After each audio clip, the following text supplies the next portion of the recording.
Bakit napakahalaga na matrack natin yung income at expenses natin?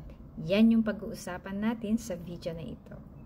So, yung first step towards our financial success ay yung pagtatrack natin sa ating income at expenses. Napakahalaga na alam natin yung current situation natin at alam din natin kung saan ba halos napupunta yung pera natin o yung pera na kinikita natin.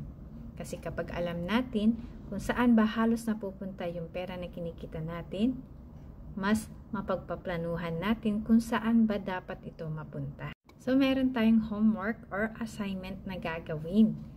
So, ito yung mga tanong na kailangan natin saguting mga nanay or mga mommy. Unang tanong is, alam ko ba kung saan ko ginagastos yung kada buwan na kinikita ko? Pakiramdam ko ba ako ay may mas control sa kung saan ko ba ginagastos yung pera ko o yung pera yung may control sa akin?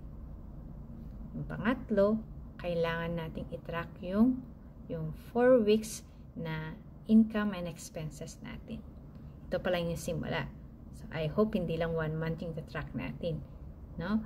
The rest of our journey towards our journey na maging milyonaryo, itatrack natin yung income and expenses natin dahil ito yung makakatulong sa atin na malaman natin kung nagpa-progress ba tayo or hindi. Kung nagustuhan nyo tong video na to, huwag kalimutan na i-click yung thumbs up at i-share na rin soon sa kapwa nating nanay na nais ding maging milyonaryo. So, thank you for watching until the end. I'll see you in my next video. Bye-bye!